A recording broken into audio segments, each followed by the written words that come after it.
Electrical technician వల్ల ఉపయోగం ఏంటి? సో ఎలక్ట్రికల్ టెక్నీషియన్ వల్ల ఉపయోగం ఏంటి అంటే మనకు సబ్స్టేషన్ లో ఎవరు ఉంటారు? ఆపరేటర్స్ ఉంటారు కదా, లైన్మెన్ ఉంటారు. ఇలాంటి సబ్స్టేషన్ లో కానీ మన ఊరికి ప్రతి ఒక్క ఊరికి కూడా ఎవరు ఉంటారు? హెల్పర్. అవునా? ఆ హెల్పర్ ఏం చదువుకోవాల్సి ఉంటాడు? జస్ట్ ఇంటర్మీడియట్ మాత్రమే. మళ్ళీ ఈటీ అంటే ఓన్లీ ఈటీ కాదు, ఇంటర్మీడియట్ కోర్స్ కూడా. ఈ ఈటీ చేస్తే మనకు బ్రిడ్జ్ కోర్స్ ఉంటుంది, ఆ కోర్స్ ద్వారా మనకు ఎంపీసీ సర్టిఫికేట్ కూడా వస్తుంది. ఓకే, మనకు నార్మల్గా ఏముంటాయి? ఎంపీసీలు బైపీసీలు ఉంటాయన్నా కదా, ఎంపీసీ బైపీసీలు ఉంటాయి. ఇక్కడనేమో ఇది ఓన్లీ జనరల్ కోర్సెస్. ఓకేనా, మన పాంప్లెట్ పైన రాయడం జరిగింది. జనరల్ విద్య అనేది సర్టిఫికేట్ ఇస్తే వృత్తి విద్య ఉపాధిని ఇస్తుంది. వృత్తి విద్య అనేది ఉపాధిని ఇస్తుంది. అంటే ఇక్కడ మనం వృత్తి ఎలక్ట్రికల్ టెక్నీషియన్ నేర్చుకుంటే మనం ఎక్కడికైనా భవిష్యత్తులో ఎక్కడికి వెళ్ళినా కూడా మనము పని చేసుకొని బ్రతకవచ్చు.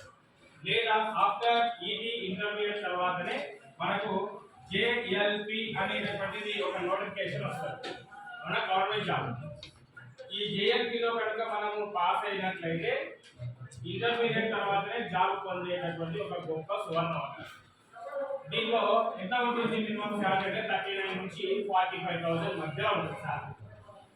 అర్థమైందా? అంటే వీటికి ఏమో మనము ఈ ఎంపీఎస్డబ్ల్యూ ఎంఎల్టీ ఉంది కదా, ఇది ప్రైవేట్ లో చేసుకోవడానికి ఆస్కారం ఉంటుంది, ఇది కూడా ప్రైవేట్ లో చేసుకోవడానికి ఆస్కారం ఉంటుంది. ప్లస్ మళ్ళీ మనకు గవర్నమెంట్ నోటిఫికేషన్ అంటే తొందరగా జాబ్ లో సెట్ కావడానికి ఆస్కారం ఉంటుంది.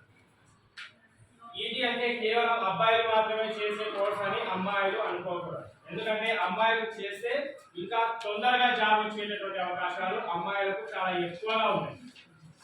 ఎందుకంటే మనకు ఫస్ట్ నుంచి ఏముంటుంది అంటే అబ్బాయిలే చేస్తారు, ఎలక్ట్రికల్ టెక్నీషియన్ అంటే అబ్బాయిలే ఉంటారు, అబ్బాయిలే ఉంటారని బాగా మైండ్ లో ఫిక్స్ అయిపోతారు. అలా కాదు, అమ్మాయిలకు ఇక్కడ మనకు రిజర్వేషన్ అనేది 33% ఉంటుంది. ప్లస్ అమ్మాయి కాబట్టి మనకి ఇంకా తొందరగా జాబ్ రావడానికి ఆస్కారం ఉంటుంది.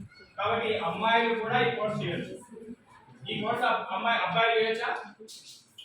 లేదు, జస్ట్ ఓన్లీ ఫర్ గర్ల్స్. ఓకేనా, వాళ్ళకి మాత్రమే ఉంటుంది. కానీ ఈ 3 కోర్సులు చేసేటటువంటి అవకాశం ఎవరు ఉంటుంది? అమ్మాయిలు.